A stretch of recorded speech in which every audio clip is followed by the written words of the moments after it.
Hello, everyone, and welcome into another episode of Sports Betting by Dummies. I am your host, Patty Parlays, and joining me as always, the voice of God, the tan man himself, Dizz. Dizz, welcome in, buddy. Thank you, Patty. I'm absolutely juiced to be with you a day after Patty Parlay's national holiday. That is correct. So let's just start there, Diz. We have nominated June 2nd as the official National Patty Parlays Day. Now, Yeah. I wouldn't have even connected the dots on this had it not been for you, Diz. So shout out to you. But for those that are not following along on Twitter at SportsBetByDumb, I tweeted out that I hit the Hail Mary parlay of the day yesterday. It just so happens that it is exactly 1 year ago today, or yesterday, that the same thing happened. Literally the exact same situation happened. Yeah. And the only reason I remember that, Patty, is because last year you were texting me so much, but I was driving to Columbus, Ohio for the Memorial Golf Tournament. And you were texting me so much, but I was driving. So eventually you called me and you were telling me how you had a few left. And it was literally like the same thing this year. You called me. I was on Interstate 70 eastbound. And that's literally the reason why I was like, yo, it's the same exact day. Same exact day than it was last year. Yep. And I knew when I started out yesterday 4-0, I was like, oh man, this has a shot. This could be the one. So were there a bunch of day games yesterday? There were, I think, 5 day games yesterday, and I bet on 4 of them. Oh, yeah. So before even like the night slate of games kicked off, I was already halfway home for the Hail Mary parlay of the day. So for those that don't know, I hit a 10-leg all baseball parlay last night, $1 to win $443. So nice little payday. And then a year ago, yesterday, I hit, I think it was like a $1 to win like 900 or something close to that. So it June 2nd June 2nd will for now will always be known as National Patty Parlays Day. So we got to remember that for next National Patty Parlays Day, cuz I will certainly forget. Hey, a lot of pressure on you next June 2nd, Patty. You got to do something spectacular again. Yeah, certainly we'll have to.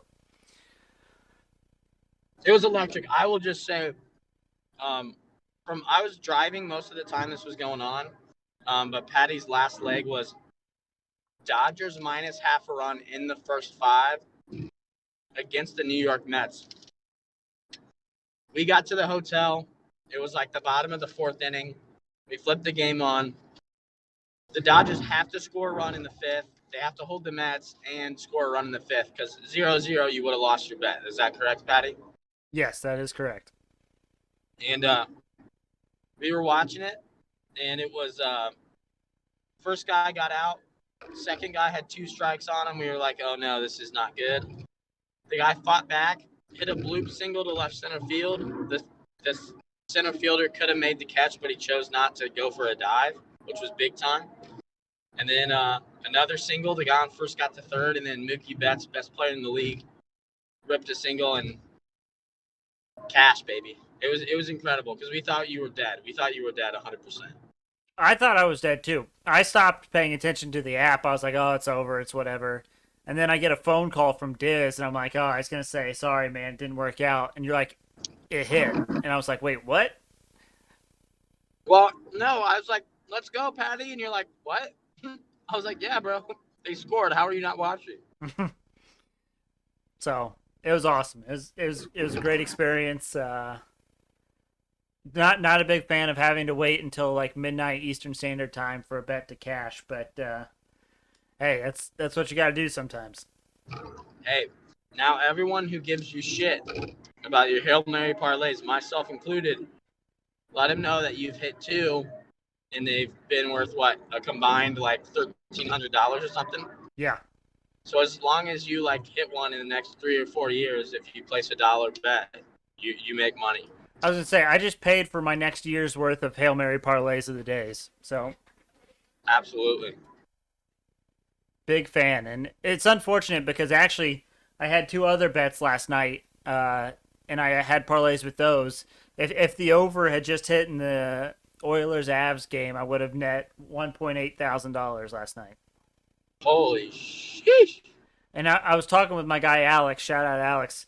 If I was smart, I would have had two separate 11 leg parlays with each of the overs in the NHL and NBA, and then I would have had the one with all of them combined. But I didn't do that, and so I missed out on maybe some extra cash there. But it's hard to complain when you had a good hit, anyways. Absolutely. Absolutely electric. I think you had a good hedging strategy as well. So either way, you would have made some profit. Um, but yeah, 10 Hail Mary parlay. Another one down in the books for you, Patty. That's right. We're gonna have to start. Maybe so. I do have a whiteboard over here in my room. Maybe we need to start keeping track of the dates and the amounts and stuff of the Hail Mary parlays of the day. So do you do a Hail Mary parlay every single day? Yes, 100%. So last year you spent $365 about on Hail Mary parlays, Yep. and you made 443. The year No. prior, did you bet? Well, last night I hit for $443. The one last year I hit for about 900. Right. So you made 1,300 total. How many have you done? Probably like 500 or so. Yeah, that's probably about right. In the green, baby. So just track that you're in the green. You got about 3 years to go before you're in the negative. That's right. Also, an interesting side point. Now, I love a good Hail Mary parlay of the day. And parlays are great, but they don't hit that often. So, additional money that I made last night is I had $2 on every single bet in that parlay. So, off of the straight bets alone, I made about $20, which doesn't sound like a lot, but having that as That's 20 additional units. having that as additional coverage and money made when you're hedging and all that other stuff, it's nice little cushion to have. Absolutely. So, National Patty Parlays Day, June 2nd. Put it on the calendars. Take it to the White House. Let's make it a holiday. Let's do it. All right, Diz. So you said you're coming from the memorial, so let's start there. How are the conditties out there? Conditties were immaculate. It was an absolutely stunning day today. I think it was about 60 degrees when we got there, so a bit nipply. Warmed up to about 80-ish when we left at like 2 o'clock. Yeah, conditties were great. Saw a lot of really good shots. Saw a couple bad shots. We watched John Rahm shank a shot, which Is made me that? feel better about myself. Yeah. Um, but yeah, no, we weren't there super long. We followed a couple groups. Um, just really enjoyed the weather. Really enjoyed some of the mixed beverages that the bartenders made us. Um, it was a hell of a time. We didn't even really see any of the leaders or anything the way the pairings were going off.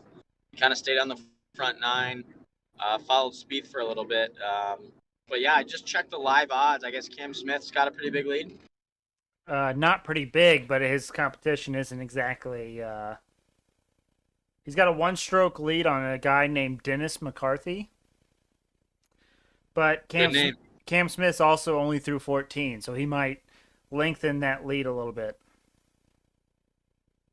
So where did Rory end up? Because when we saw him, he was kind of like one or two back, but I know he bogeyed 17, and I don't know where he ended up. So Rory is at -5 right now.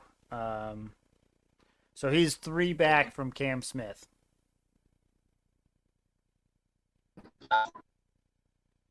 Moral of the story is if you want to follow a golf tournament, just watch TV. But if you want to go for the experience, the beverages, the food, and getting your steps in, you should go to the tournament. Yeah. If you're like me and you just want air conditioning and you want to get in the chalet and get the fancy stuff, then you can do that too. Yep, that's an option. Alrighty. Oh, Diz, heartbreaker. So a little bit of French Open talk. Oh, So me and Alex were talking, and Alex has been really hot on the French Open, even like now that it's kind of getting down to the nitty gritty, the last few people. And today he told me to take Rafael Nadal to win the first set and to win the match. I think it was like minus 125 or something. And so I did that, and Nadal like scratched and clawed and won in a tiebreaker for the first set. And and then Zverev got her. and then Zverev got hurt, and Nadal moved on because So so he technically it was a won. wash. But yeah, they voided the bet. Yeah, you don't get the dub on a forfeit. I know, and they do that in baseball too. Like if the game, like say you have a first five bet, like say we had the Dodgers last night as the last leg of that parlay, and the first five bet hits, and we're like in the eighth inning, and they call it due to lightning or weather or whatever, and so the Dodgers technically win that game, and your bet has already finished, but they'll give it a voided bet because they didn't play the full game. Are you serious? Yeah, I've had that happen to me. That's stupid. Yeah, That's different though, because in the Nadal case, he won the first set, but he didn't. Well, maybe it's not different. I don't know. He advances, but he didn't win. He just advanced, if that makes sense. yeah, but it's not like in soccer where you can choose like someone to advance in the tournament, right? It's like you have a money line pick in tennis. That's the person who's going to move on and win. So it's kind of a gray area, but I don't like it. But of course, if I was on the opposite side, if I was on Zverev or whatever, I would Yes, be. true. So that was going to be my next point. Is I've been on the other side a few times where your guy's getting absolutely ragdolled, but he fakes an injury and you don't lose Fakes the an bet injury? because, You think dude, Zverev faked it? no, I don't think Oh, Zverev okay. does. But a lot of times in tennis, people will throw up the white flag either because they're tired or they're just getting their ass beat when they shouldn't be, and they'll just be like, "Oh, I hurt myself. I got to retire," Hmm. and then you don't lose your bet. So it goes both ways. If you don't bet tennis very often, you kind of got hosed today, Patty. I'm sorry about that. It's all right. And getting hosed is kind of the wrong way to look at it because it's not like I What was the lost the value bet. on that? I think it was like minus 125. I was gonna say it couldn't have been plus money. No, so it's not like I was missing out on big money. And of course, me, I only put $1 on it anyways, so it's not like it would have made a huge difference. But Of course. alrighty, anything French Open for you, Diz? I mean, you think Nadal's got it? I don't know who he's. I don't know if have they figured out who he's playing yet. Yeah, it's either Chilich or Rublev. They play in the other semifinal. I think it's going on right now. I don't even know what the score is. Because it's not going to matter. Nadal's going to be heavily favored. He's going to win. Stay away from the championship game, Patty. Okay. Championship match. My apologies. So it looks like Rude is. Oh no, Rude won, so it's over. Rude won.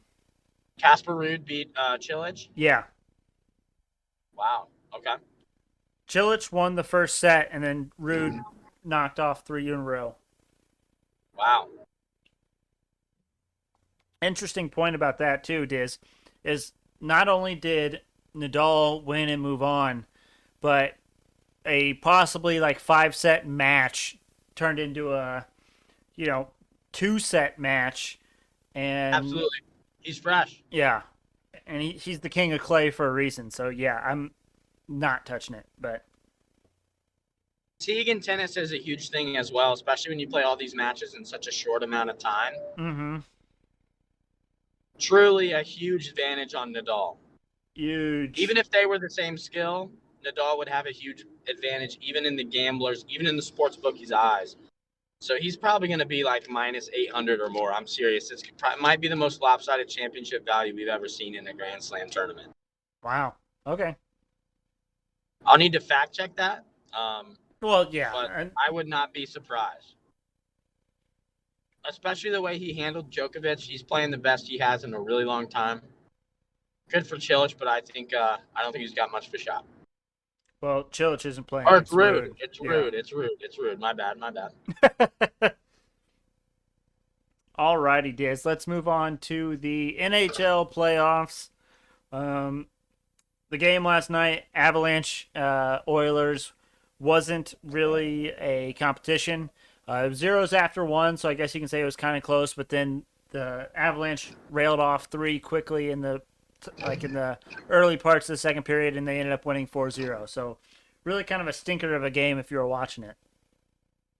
Yeah, I was not watching it, but I was following along just to see the score for your over in your multi-sport parlay. But nonetheless, I think that Oilers can bounce back. I really do.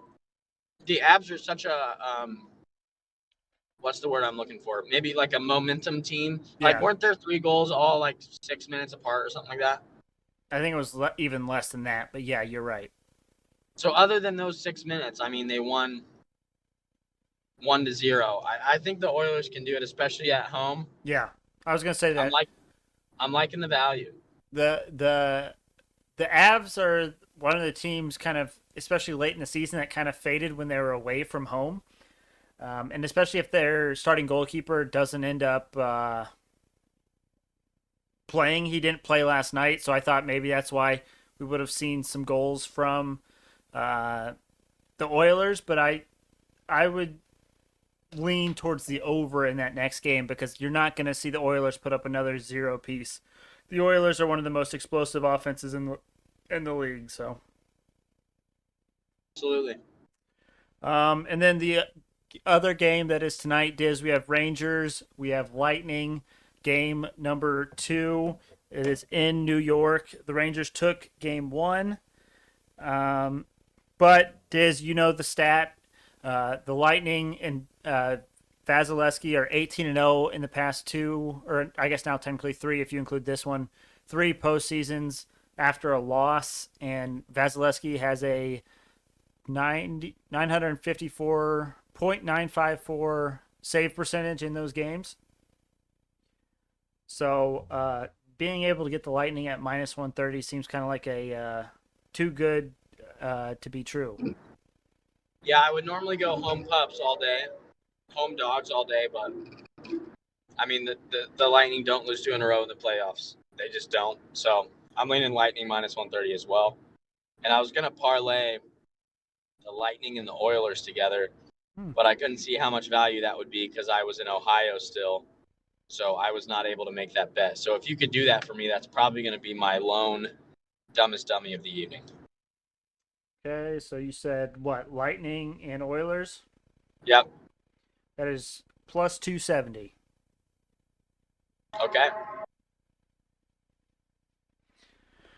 Alrighty, let's go to the NBA Finals, Diz. Those that don't know or don't remember, it is the Celtics versus the Warriors. Game 1 was last night in Golden State.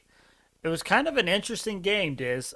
Did you hear, see, watch any of that? I also had the over in that one, and that hit pretty easily. Yeah, we were tracking the score on the way because of your over and noticed that the Warriors were up most of the game. And then when we got to the hotel, we kind of saw part of the like 11-0 or 17-0, whatever it was, run there at the end by the Celtics. Yeah, so so the final score was 120-108. The Celtics ended up winning that. But Steph Curry scored 21 points in the first quarter, and yet the Golden State Warriors still lost by 12. And that's mainly due to the fourth quarter. So the fourth quarter, the Celtics outscored the Warriors 40-16. Holy cow. Yeah. The Warriors, I don't want to say the Warriors dominated the whole game, but they felt like they were in control most of it. I was actually able to, after this game, so I have that 42-1 Celtics to win the championship.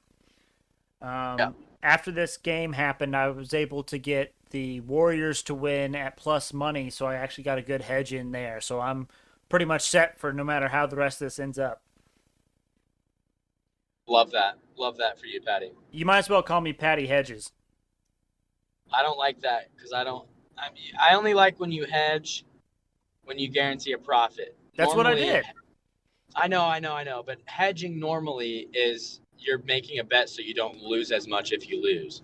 We need to come up with a different name for it. Maybe like the patty. Ooh. Now Hey, you're talking my. I mean, the technical term, if we want to, is arbitrage, right?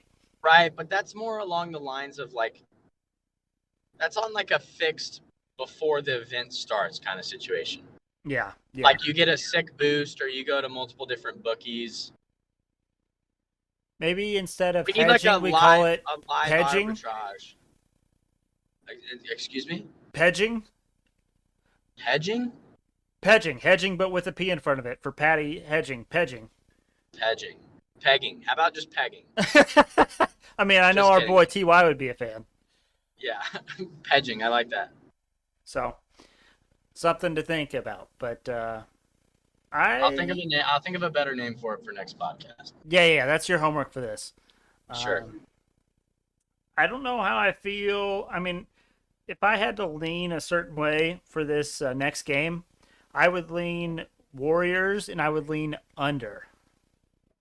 Why the under? So if we look at the box score, and we know in the first period both teams came out absolutely on fire, right? Yeah. So the Celtics shot 50% from the field and 51% from three-pointer. And then the Warriors shot 44% from the field and 42% from three-pointer. I don't see a way where two of the best defensive teams in the league will go back to back and have above average offensive games. Yeah, that's not a sustainable clip, that's for sure. And the fact that this only went over by, so the total was 228, so it went over by 15 points.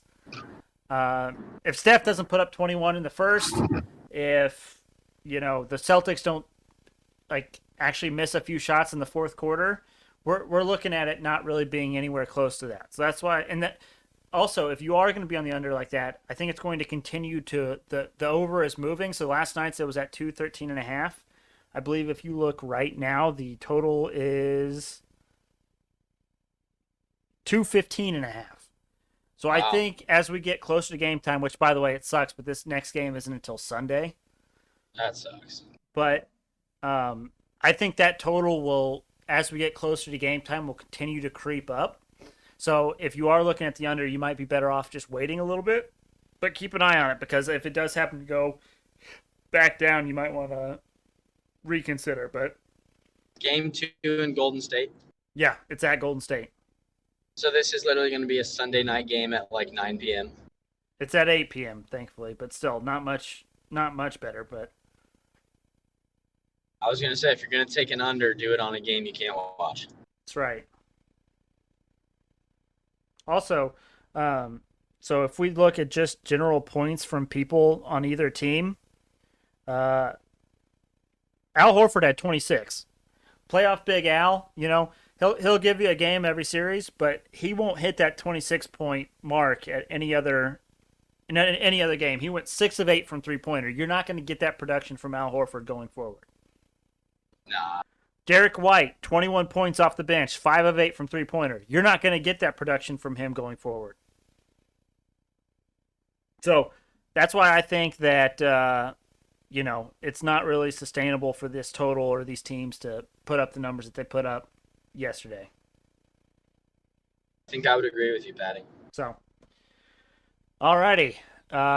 Let's get into the dumbest dummy. Dizz did win the month of May, so congratulations, Dizz. Double-digit Dizz, killing it. Do you know what my final clip was? I do not, because I don't know what your bets were on that last episode, but I'm fairly certain you were in double digits. Let's go. I think I really only have one dumbest dummy pick, and I think I just put it in. But are you giving that NHL parlay? Yeah, that's my only one. Plus 270. Oilers as home pups. And then Lightning aren't going to lose 2 in a row in the playoffs. They haven't done it in a very long time. Okay, cool. Then I'm actually going to I'm going to have 2 picks. So I am taking that under 215.5 in that Celtics Warriors game. Yep. And then I'm also taking Cam Smith to win the Memorial. What's the value there? Like 300? I just took it, and it's at plus 220. Oh, jeez. So, Hopefully my boy Cam Smith pulls it out. It was kind of a late pull, but I saw he was at the lead. I saw the people around him. I wasn't really confident in. I think Cam Smith comes out and he wins that one for me. Love that. All right, Diz. Group best bets time. I think we can agree on which. By the way, we did finish last month up units. I think we were plus like 1.8 units, so that's big for business. I think we definitely need to do the Lightning money line tonight as one of them. Yep, 100%. Um, what are you feeling in the? You feeling anything in the NBA? Uh, the stats on your under make sense. If you want to go with the under, I would support it. I'm not going to take it personally. I don't want my Dizz stands to lose their minds, but I'm okay with the under in the next game. Alrighty, and then let's go to baseball, Diz. So I have a couple thoughts, couple options I can throw your way. Okay. Um, this one is a weird one that I don't necessarily know that I'm like really super confident in. But how do you feel about taking the full game Philadelphia Phillies money line? And there's a significance to this, Diz, and I'm curious if you know why and what my thought process is. Phillies full game money line against who? The Los Angeles Angels. Is there like did someone in the Phillies organization die and they're going to give the memorial during while Castellanos is batting? That's funny, and you're kind of on the right track there, right? It's a kind of on the field, off the field type thing that teams usually react in one of two ways.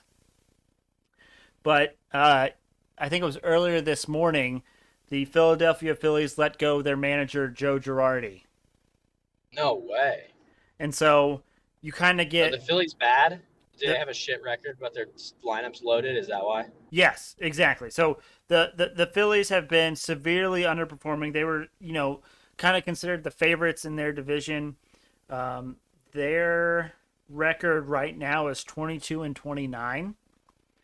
Wow.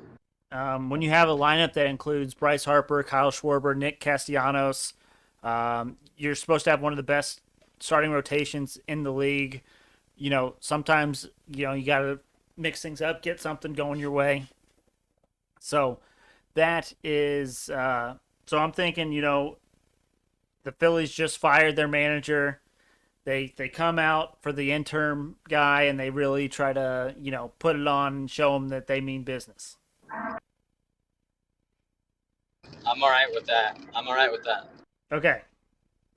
I don't like taking full games, but I feel like in this situation, you have to do a full game. Yeah. Absolutely. Who are they playing? I don't even know. The Los Angeles Angels. Oh, you told me that. I did tell you Is that. that at home? Is it at home? It is at Philadelphia. Who's the interim guy? Do we know the interim guy? I do not know that. So it's not some like well-known guy or anything like that. I think it's just But it's someone who's been with the organization that the players know. I can Let's I win can it. Let's win it. Let's win it for him kind of situation. let me confirm.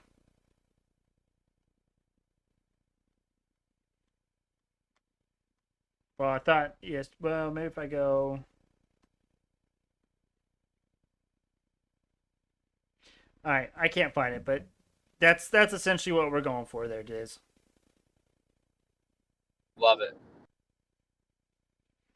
Oh, here we go. Why Joe Girardi is taking the fall for the Phillies' $233 million mess. Sorry. Okay. I was like, what? So that kind of tells you, right?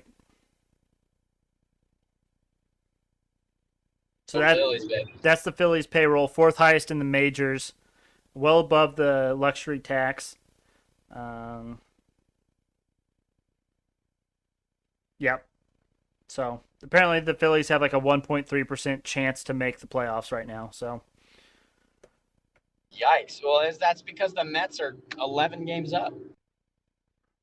well, that is true. The Mets have been the hottest team in baseball. It's really been And you bet against them last night, and you cashed a $443 parlay. what can I say? Stones on you, Pat. You don't realize this, but I have a method to my madness, and a lot of times,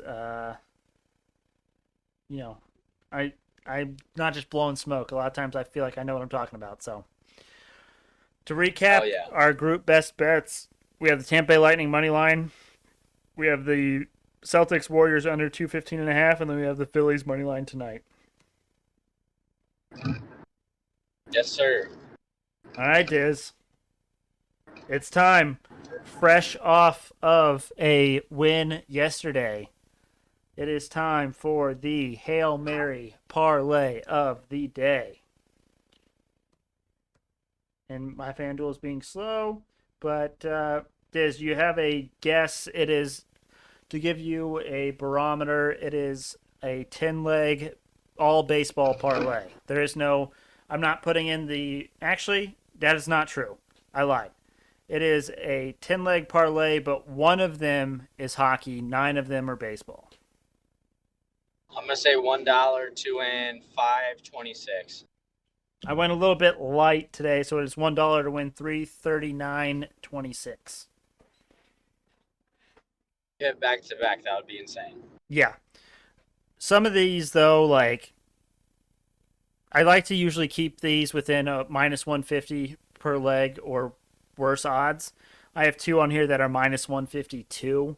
So it's like close, but as like coming off of that win, I'm not going to like really try to push the limits a little bit. But we will start in the MLB. I have the Giants first five minus a half versus the Marlins. I have the Reds first five money line versus the Nationals. I have the Diamondbacks Pirates first five under 4.5 total runs.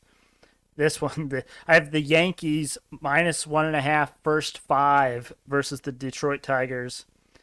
I have the Cleveland Guardians first five money line versus the Orioles. I have the Brewers first five money line versus the Padres. I have the Rockies first five plus a half versus the Braves. I have Red Sox first five minus a half versus the Athletics, and I'm going against them again. Diz Dodgers first five money line versus the New York Mets. And then the final leg, of course, in the NHL, I have the Tampa Bay Lightning money line versus the New York Rangers. Yeah, baby. Let's go back to back. Let's build that bankroll even further. Also, side note on that is as soon as I hit that bet last night, I cashed out. So we realized some of that is profit. Hell yeah. All right, Diz. Anything you need to get off your chest before we send these people into a weekend? Mark your calendars. June 3rd next year. Everybody take PTO. So after Patty parlays his parlay hits, we can rage and miss work the next day. Well, you messed that up because June 2nd is National Patty Parlays Day. Yeah, so when it hits, we can rage balls and take June 3rd off work. That's okay. That's what I thought you were going with, but I wanted to make sure that we were clear. Yeah, that's what I meant. Okay. All right. So then, do we make June 3rd National Patty Parlays Day? Since it's like when we'll have the day off and when we'll be celebrating, or do we do it June 2nd, as that's when the parlays always hit?